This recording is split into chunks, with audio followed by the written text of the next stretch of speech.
अस्सलामुअलैकुम दोस्तों। उम्मीद है आप लोग खैरियत से होंगे।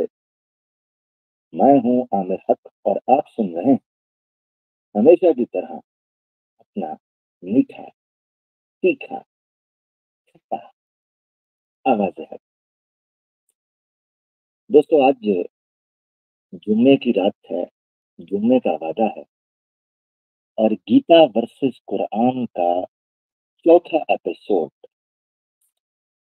तरतीब बार के एतबार से चौथा, मगर पांचवा प्रोग्राम इस सीरीज के एतबार से, टॉपिक के एतबार से तीसरा है, चौथा है। सबसे पहला जो नॉलेज था, दूसरा जो डाउट था, तीसरा जो बिलीवर था। अच्छा, आवाज ठीक नहीं आ रही, एक मिनट रुकिएगा जरा। जी जनाब, अब बताएं जरा आवाज कैसी आ रही है। अब मैं इसको हेडफोन्स मैंने निकाले हैं और बिल्कुल करीब करके बात कर रहा हूं। अब बताएं,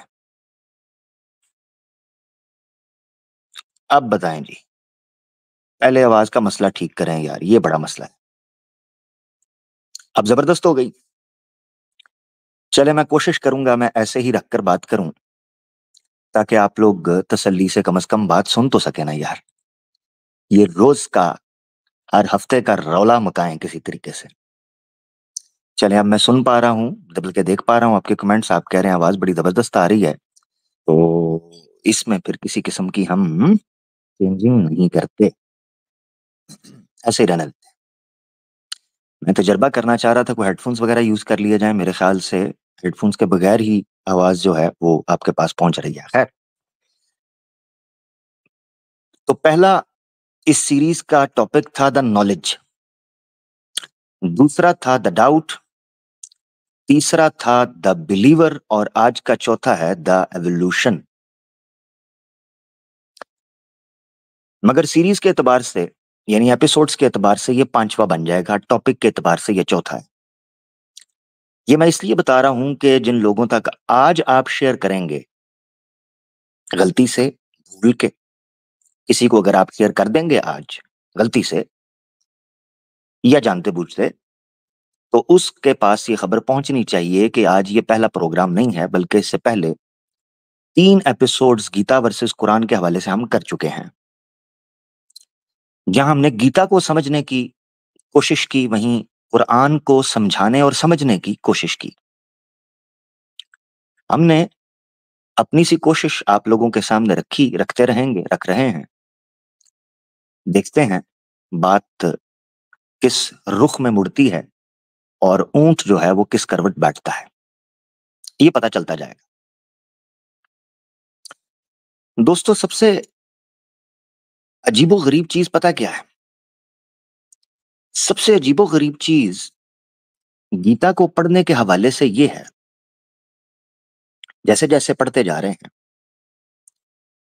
कि भगवत गीता शायद एक खास आदमी के सामने बोली गई बात थी, जिसको इन लोगों ने लार्जर देन लाइफ और लार्जर देन यूनिवर्स और बड़े कैनवस और स्पिरिचुअल और बहुत ज्यादा, यानी मुझे ये लगता है कि गीता जहां तक कृष्ण और अर्जुन की गपशप थी ना, चिट चैट थी, वहां तक बात समझ आती है कि एक आदमी है, वो अपने डिसाइपल से जो बड़ा उसे प्रिय है, और वो डिसाइपल को अपना जो गुरु है वो बड़ा प्रिय, दोनों एक दूसरे के लिए परस्पर प्रिय हैं।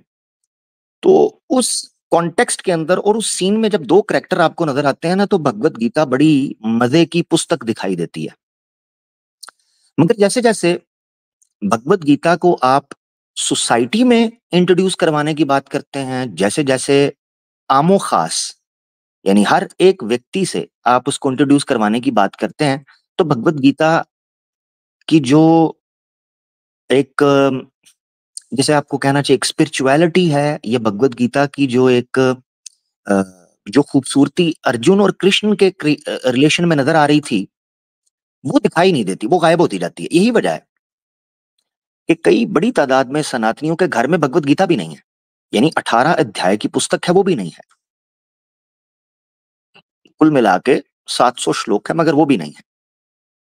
कुछ लोग कह रहे हैं कि कॉल होगी, बिल्कुल कॉल होगी, बहरहाल मैं बताता चलूँ स्टार्ट के अंदर कि आज चूँकि मेरे पास गेस्ट मौजूद होंगे थोड़ी देर बाद, तो लिहाज़ा मैं कोशिश करूँगा प्रोग्राम को बड़ा ब्रीफ रखूँ, बड़ा टू द पॉइंट रखने की कोशिश करूँगा। वादा नहीं कर सकते, बात तो चलती है फिर निकल जाती है। तो जैसे-जैसे मैं पढ़ता जा रहा हूँ ना, तो भगवत गीता 2 व्यक्तियों के बीच में यानी कृष्ण और अर्जुन, उनके बीच में तो आपको ठीक-ठाक गपशप दिखाई देती है कि बड़ी मज़े की एक यानी यूँ समझें कि अ, ओल्डेस्ट टाइम की एक पॉडकास्ट दिखाई देती है, कृष्ण और अर्जुन पॉडकास्ट बस। उससे ज़्यादा इंटरेस्टिंग नहीं है कि 2 बंदे देख रहे हैं बस ठीक है गपशप चल रही है। मगर जैसे ही वास्तव में, प्रैक्टिकल में, हकीकत में, वर्तमान में आप उस गीता को अप्लाई करने की या उसको अंडरस्टैंड करने का प्रयास करते हैं तो बड़ी निराशा होती है कि ये इज नेक्स्ट टू इम्पॉसिबल, ये असंभव दिखाई देता है कि फिलोसॉफिकली या प्रैक्टिकली या इवन थ्योरी के तौर पर भी आप उस चीज को ग्रास्प कर पाए। ऑनेस्टली ऑनेस्टली ये मैं को बायस बात नहीं कर रहा। अब अगर इसका क्रेडिट जाता है तो एक्स मुस्लिम्स को जाता है, मेरा तो कोई कसूर नहीं है। मेरा कसूर नहीं है। अब एक्स मुस्लिम्स ने मुझे कहा कि भाई गीता वर्सेस कुरान, तो मैंने कहा चलो पढ़ के देखते हैं। अब मैंने पढ़ना शुरू किया तो जो मेरा प्रॉपर एक असेसमेंट है ऑब्वियसली वो तो होगी, वो तो मैं रखूंगा। ठीक है ना, ये समझना आप। चलें, आज हम कोशिश करते हैं कि स्टार्ट में प्रेजेंटेशन को रखकर फिर उसके बाद हमने कॉल के लिए जाना है। पहले प्रेजेंटेशन होगी फिर कॉल, ठीक है, ये याद रखना है। तो चलें आज का एपिसोड शुरू करते हैं और उसके बाद जब ये एपिसोड अपने क्लाइमेक्स पर पहुंचेगी, प्रेजेंटेशन समाप्त होगी, तो फिर हम कॉल करेंगे और देखेंगे आया वो कॉल अटेंड करते हैं या नहीं करते हैं, या मुझे कहीं ब्लॉक तो नहीं कर दिया, या कहीं यस्सु की कुत्ती हो सकता है कॉल के ऊपर मौजूद हो। तो it's kind of you know एक मिस्ट्री है, इसको भी सॉल्व करते हैं आज के फिर एपिसोड में, मगर प्रेजेंटेशन के बाद। चलते हैं जी। पिछली एपिसोड चूंकि द बिलीवर के नाम से थी और आरोप ये था कि भगवत गीता जो है वो आपको सीकर बनाती है, जबकि कुरान आपको बिलीवर बनाता है, बिलीविंग सिखाता है, और believer is equal to blind faith according to them. तो प्रीवियसली भगवत गीता के ऊपर क्या हुआ था, गीता वर्सेस कुरान पे प्रीवियसली, ये जानते हैं। गीता में हमने ये देखा कि अगर बिलीव का मतलब ब्लाइंड फेथ है, तो गीता ब्लाइंड फेथ का बिगेस्ट सिंबल होना चाहिए इनकी डेफिनेशन के मुताबिक, बिगेस्ट सिंबल। क्योंकि जो संजय था वो खुद तो देख रहा था, अगर 1 मिनट के लिए मान ले, मगर धृतराष्ट्र जो है वो ब्लाइंड था, नबीना था, और दूसरे लोग भी आज तक जो संजय की बात को कोट करते आ रहे हैं, मानते आ रहे हैं, हमें कोई पता नहीं है कि वो ऑथेंटिक हो के ना हो, तो ब्लाइंड फेथ है यानी बिलीव है इनके बकौल। अब ये याद रखना चाहिए कि बिलीवर कैसा भी हो, जो कृष्ण पे आस्था और विश्वास या श्रद्धा रखता है, श्री कृष्ण को वो प्रिय होता है, ये बड़ा जरूरी है। तो believer is dear to Krishna, ये भगवत गीता से हमने सीखा। तीसरा पॉइंट जो निकल कर आता है वो ये है, गीता आपको सीकर नहीं बनाती बल्कि नॉन सीकर बनाती बनाती है। अगर गीता को प्रैक्टिकली अंडरस्टैंड करके मुआशरे में रखा जाए तो गीता एक नॉन सीकर सोसाइटी पैदा करती है। जिस तरह मैंने आपको बताया था, कर्म, कर्म से कर्म योग, कर्म योग से कर्म संन्यास, यानी एक जिसे आप कहते हैं असेंडिंग ऑर्डर में आपको वापस लेकर जाती है according to Gita formula. Ascending order या नीचे से ऊपर की तरफ जाने की बात करती है गीता। Whereas गीता इसके साथ-साथ जिस चीज को सीख करने का अगर अगर अगर कोई हुक्म या आदेश देती है तो वो फेम है। जैसे अर्जुन को कहा गया कि तुम्हें लोग बुरे नाम से याद रखेंगे, तो अच्छे नाम नामी के लिए गीता आपको उभारती है। फिर गीता उसके साथ-साथ ये भी कहती है कि अगर तुम मर गए तो तुम्हें स्वर्ग मिलेगा। ठीक है? हतु वा प्राप्स्यसि स्वर्गम, हतु वा प्राप्स्यसि स्वर्गम। अगर तुम मर गए, प्राप्स्यसि स्वर्गम, तुम्हें स्वर्ग मिलेगी। ठीक है जी। और जित्वा वा भोक्ष्यसे महीम, और अगर तुम विजय हो जाते हो, जीत जाते हो, तो तुम्हें जो है वो महिमा मिलेगी इस पृथ्वी का, जो माले गनीमत है वो मिलेगा, या लौंडियाँ मिलेंगी, या धन दौलत मिलेगी, दूसरे लफ्ज़ों में जो भी आप कह सकते हैं, ये भगवत गीता आपको बता रही है। व्हेयरएज़ कुरान का क्या तरीकाकार है? कुरान से जो हमने पिछले एपिसोड में समझा था वो ये था कि कुरान 3 प्रकार के व्यक्तियों को प्रभावित करता है, आकर्षित करता है। वो हमने बताया था। 1 जो अपने फ़ायदे के लिए, 2 अपने नुकसान से बचने के लिए, और तीसरे जो जेन्युइनली सीखने के लिए, जो ऑर्गेनिक लोग होते हैं, सीखने के लिए। ये 3 प्रकार के व्यक्ति हैं जिनको कुरान प्रभावित करता है, अपना प्रभाव डालता है। दूसरा जो नुकता हमने कुरान के हवाले से समझा था वो ये था कि कुरान सिर्फ़ आपको ये नहीं कहता सीकर बनो, सीख करो, ये नहीं कहता। बल्कि कुरान आपको रोड मैप देता है, कैसे सीखना है। उसका तरीका कुरान ने बताया कि स्टार्टिंग विद द हाउ, इससे आप अचीव कर सकते हो नॉलेज को। क्योंकि जब आप ये कहते हो ना ये कैसे हुआ? ये कैसे किया? तो आप उसकी खोज, ये क्यूरियोसिटी है जो इंसान को इवेंचुअली नॉलेज की तरफ लेकर जाती है। चौथा नुकता जो हमने समझा वो ये था कि कुरान के अकॉर्डिंगली बिलीवर को ब्लाइंड फेथ वाला नहीं होना चाहिए, अंधविश्वास नहीं होना चाहिए, बल्कि उसको सीखना है, सीकर बनना है। सीक टू लर्न वाला, ये मैंने बताया था। और दूसरा 5वां नुकता कुरान से जो हमने पिछली एपिसोड में समझा था वो ये था कि जो एक मोमिन होता है, एक बिलीवर होता है, वो अपनी आस्था या अपनी श्रद्धा अंधविश्वास की बुनियाद पर नहीं, बल्कि सर्टेनिटी की बुनियाद पर अपने व्यूज़, अपने बिलीव्स को रखता है। सर्टेन, कॉन्फिडेंट, है ना?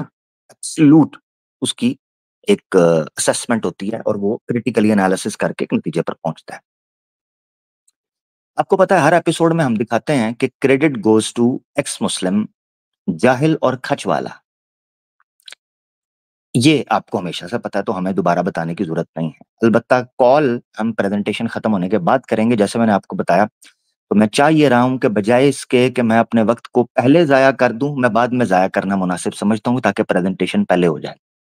ठीक है, आज थोड़ा-सा माहौल को चेंज करते हैं।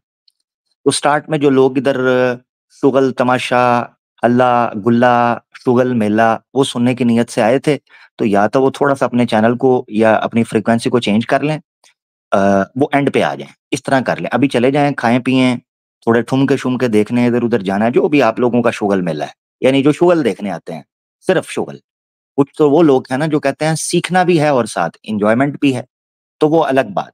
मगर जो आता ही शुगल तमाशा, हल्ला-गुल्ला करने और जॉब से या यूनिवर्सिटी से या बेगम से तंग हैं या बेगम पति से तंग है, तो वो कहते हैं चलो जी, इधर शुगल मेला करेंगे। तो वो जाके थोड़ी देर लड़ लें, आधा पौना घंटा, ठीक है ना? एक-दूसरे का सर-सुर फाड़ें, उसके बाद जब तसल्ली हो जाए फिर मेरे पास आ जाइएगा, हैं? अच्छा जी, आगे बढ़ते हैं। आज स्टार्टिंग के अंदर जो चौथा पॉइंट डिस्कस आज हमारा होने लगा है वो एवोल्यूशन है। पहले इसको समझ लेते हैं। ये जो बैक साइड पे आपको एवोल्यूशन नज़र आ रहा है ना, इस एवोल्यूशन से मतलब क्या है? क्या क्या इस एवोल्यूशन का मतलब साइंटिफिक एवोल्यूशन है? नहीं। आम तौर पर साइंटिफिकली या बायोलॉजिकली जब इस टर्म को यूज़ किया जाता है तो हम समझते हैं एवोल्यूशन का मतलब वो डार्विनियन एवोल्यूशन, यहाँ से वहाँ गए, वहाँ से ऐसे हुए, ये हुए। ऐसी बात कोई भी नहीं होने वाली, ठीक है? बात होने वाली है किसी और प्रकार की। एवोल्यूशन सोसाइटी के अंदर भी मानी जाती है, यूनिवर्स कॉस्मोस के अंदर भी मानी जाती है, एक ह्यूमन के अंदर भी एवोल्यूशन मानी जाती है। याद रखना आप।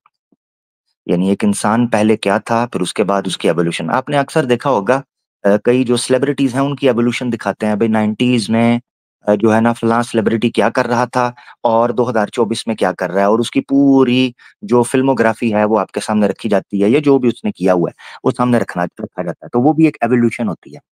इसी तरह हम आज गीता वर्सेस कुरान में एवोल्यूशन के टॉपिक को डिस्कस करने लगे हैं। उसकी वजह ये है कि जाहिल और खच वाला ने चौथा पॉइंट गीता वर्सेस कुरान के टॉपिक पे जो रखा था वो ये था कि गीता अपने पाठक को, अपने पढ़ने वाले को इवॉल्विंग और एक्सपेंडिंग सिखाती है कि आपने इवॉल्व होना है और एक्सपैंड करना है। व्हेयरएज़ कुरान जो है वो अपने पढ़ने वाले को according to their claim, according to their misunderstanding, Quran एक इंसान को, अपने पढ़ने वाले को श्रिंक करता है, स्टैग्नेट करता है, उसको छोटा करता है, उसको बंद करता है, उसको नैरो कर देता है, उसको श्रिंक करता है, ठीक है ना? ये इनका क्लेम है। आज परख के देख लेते हैं, गीता वर्सेस कुरान में, ठीक है? तो बड़ा मज़े का आज का टॉपिक होने वाला है और हो सकता है डिफरेंट एंगल से कुरान को भी और गीता को भी पढ़ने का आज बोथ मुस्लिम्स और नॉन मुस्लिम यानी हिंदूज़ को पढ़ने का मौका मिले। शायद उन्होंने गीता को इस तरीके से ना देखा हो, शायद मुसलमानों ने कुरान को ऐसे ना देखा हो, तो दोनों के लिए इंटरेस्टिंग है, साथ जुड़े रहिए। अब हम लाते हैं आपकी स्क्रीन पे। चलें जी। भगवत गीता में एक वृक्ष की उपमा दी गई है, उदाहरण दिया गया है, एक फिलॉसफी को समझाने के लिए। उस ट्री का नाम था अश्वत्थ। अश्वत्थ एक ट्री है, अश्वत्थ। चलें इसकी मिसाल आपको देता हूँ।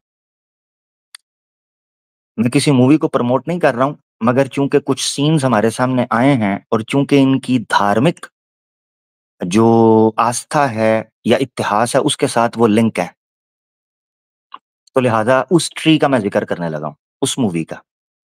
कल्कि मूवी के अंदर एक गांव दिखाया गया है जिसके अंदर लोग एक वृक्ष, एक ट्री के पास अपनी मन्नतें और अपनी मुरादें जो हैं वो मांग रहे हैं।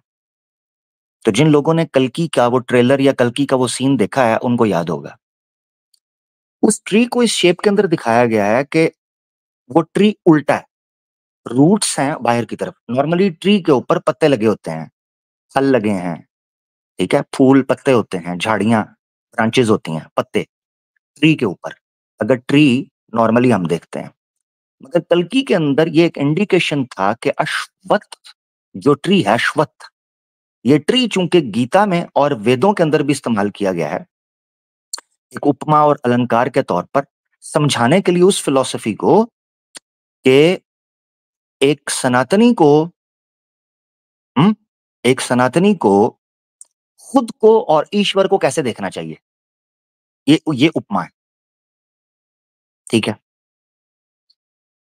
तो वो ट्री जब आप अगर देखेंगे ना, कल्कि के अंदर जो दिखाया गया है, तो वो ट्री की रूट्स ऊपर की तरफ हैं और ट्री अंदर है। उस पे पत्ते नहीं हैं, फूल नहीं है, उसकी शाखें नहीं लगती, वो लगता है रूट्स की तरह का। खैर, इस ट्री को भगवत गीता के अंदर एक एग्जाम्पल के तौर पर, एक मेटाफोर के तौर पर इस्तेमाल किया गया है। अश्वत्थ ये ट्री है। चैप्टर 15 का आरंभ होता है और चैप्टर 15 के अंदर अध्याय 15 में श्री कृष्णा अश्वत्थ जो ट्री है इसकी उपमा देते हुए लोगों को समझाते, यानी अर्जुन को समझाते हैं। क्या बात समझाते हैं?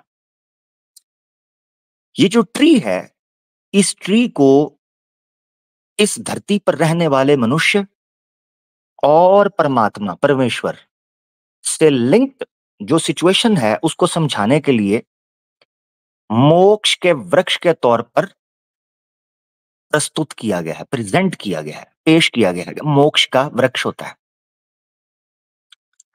इससे बात आज का मैंने एवोल्यूशन का शुरू इसलिए किया है कि ये बेसिक आज का मेरा पॉइंट होगा, जो सिर्फ एक मिसाल कुरान से और एक मिसाल भगवत गीता से देकर आज की स्ट्रीम को अगर मैं खत्म कर दूं तो आज का पॉइंट रिफ्यूट हो जाएगा कि कुरान इवॉल्विंग है और भगवत गीता श्रिंक होने की बात करती है। सिर्फ एक पॉइंट, सिर्फ एक पॉइंट काफी होगा। तो इसलिए इसको तवज्जो से आपने सुनना है। भगवत गीता के अध्याय 15 के अंदर श्री कृष्ण नक्शा खींचते हैं, अश्वत्थ मेनम सुवे सुवे रूड मुला, रूड मुला।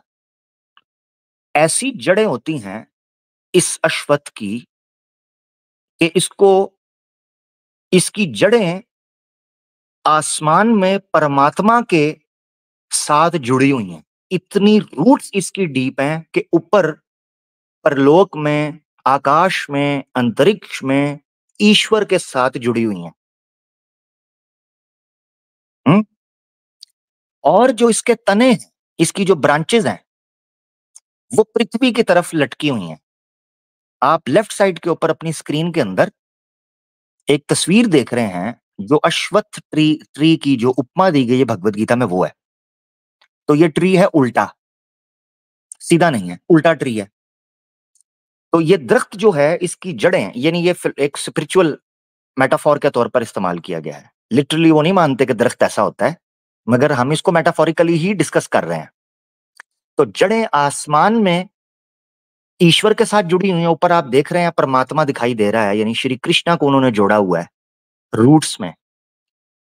और नीचे आप देख रहे हैं ट्री ऑफ मोक्ष के साथ जो जड़ें हैं, वो जड़ें, सॉरी, जो शाखें हैं, ब्रांचेस हैं, वो इतनी बड़ी हैं कि वो नीचे पृथ्वी के साथ लग रही हैं। लोग वहां से चढ़ चढ़ के उस दरख्त को काटते जाते हैं, और काट कर उसकी जड़ तक पहुंचते हैं, तो उनको ईश्वर मिल जाता है, लाइक अ पजल। उल्टा दरख्त, पृथ्वी से लोग उसकी ब्रांचेस पे चढ़े, ब्रांचेस को काटते हुए, पूरे दरख्त को काटते हुए नीचे जड़ के पास गए, तो उनको ईश्वर मिल गया। ये यहां पर चीज बयान की गई है कि मसंग शास्त्रेण दृढ़ेन छित्त्वा। छित्त्वा का मतलब है उसको काटना, और मसंग शास्त्रेण एक खतरनाक कुल्हाड़े के साथ, एक बड़े बेहतरीन कुल्हाड़े के साथ, वो कुल्हाड़ा जो कुल्हाड़ा दुनिया से अलग करने वाला हो, डिटैच करने वाला हो। ये मिसाल दी गई है भगवत गीता के अंदर। इसका मतलब पता है क्या है? आपके लिए आसान कर देता हूं। ये आप देख रहे हैं जो दरख्त दिखाया गया था कल्कि के अंदर, आपकी स्क्रीन के ऊपर राइट साइड के ऊपर, अश्वत्थ, ट्री ऑफ मोक्ष। क्योंकि अगर इस दरख्त को काट लिया जाए और जड़ में पहुंचा जाए, तो आपको परमात्मा मिल जाएगा। अब आपको इस उपमा के अंदर से जो मेरा टॉपिक का जो पॉइंट है, वो मैं आपके सामने रखने लगा हूं।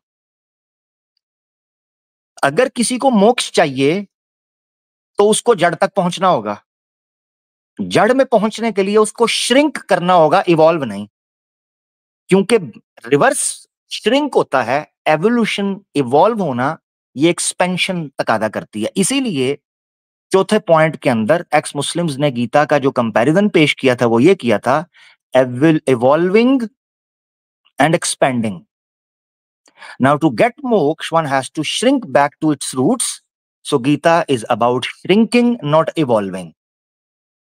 क्योंकि अश्वत्थ, इस वृक्ष की उपमा देने का मतलब श्री कृष्ण का यह था कि दरख्त को काटो, जड़ों को काटो, और ब्रांचेस को काटो, और परमात्मा की तरफ पहुंच जाओ। यानी श्रिंक बैक करना है, आपने अपने आप को पीछे लेकर जाना है, आगे नहीं।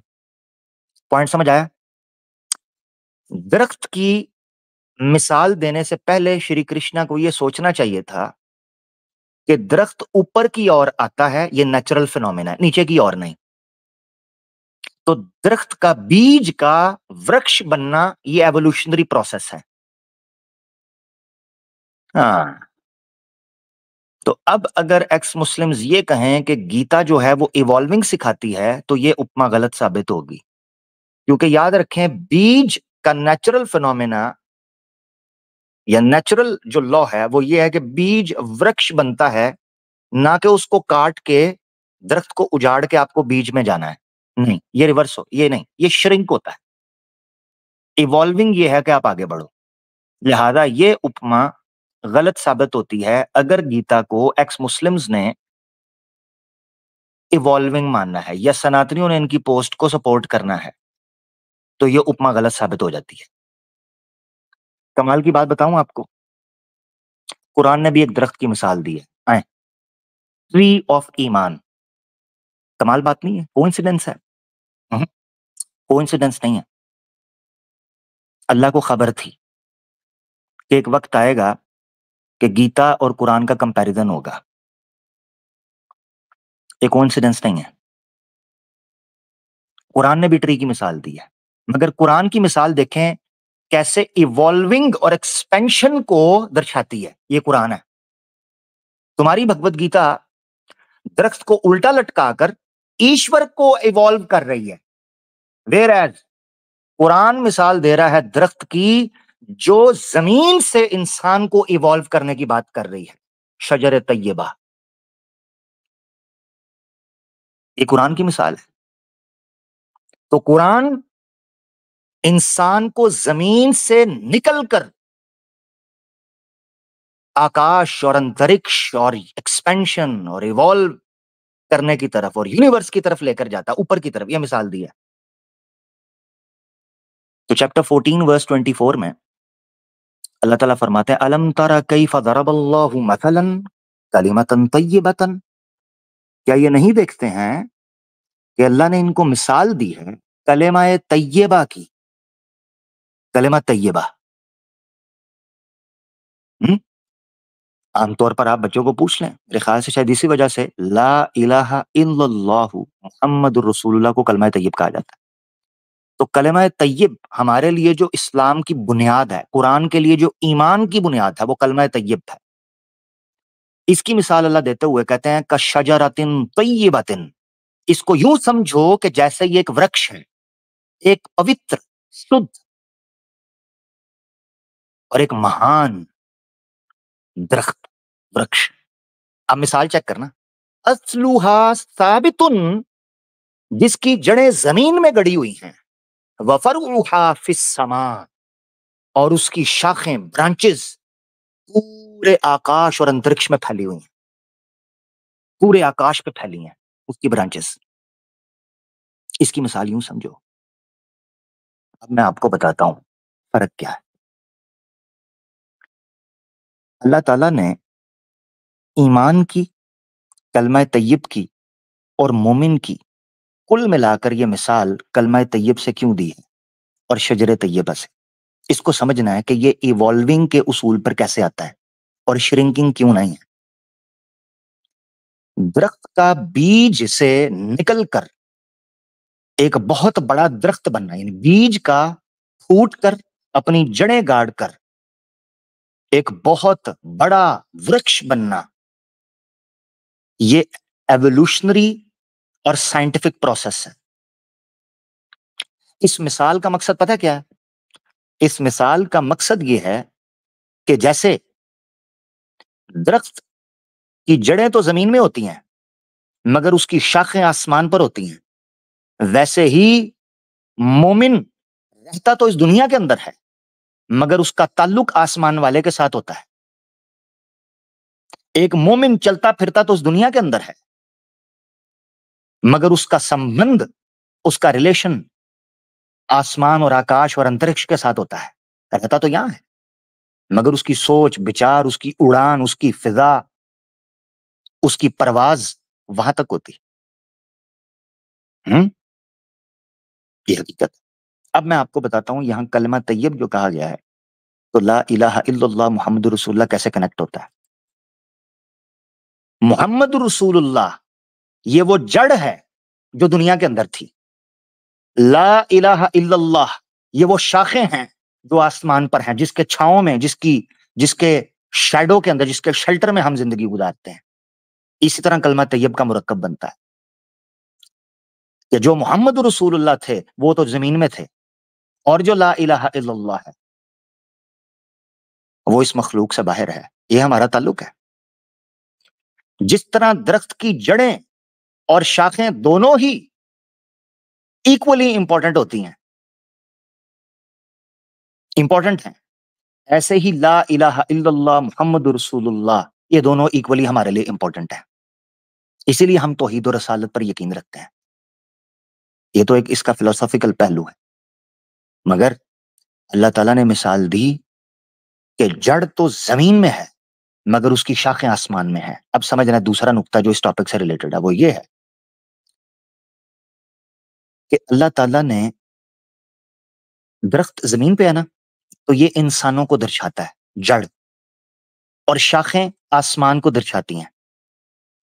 तो एक्सपेंशन और एवोल्यूशन कहां से हुई? जड़ से ऊपर की तरफ हुई ना, ऐसा ही है कि नहीं?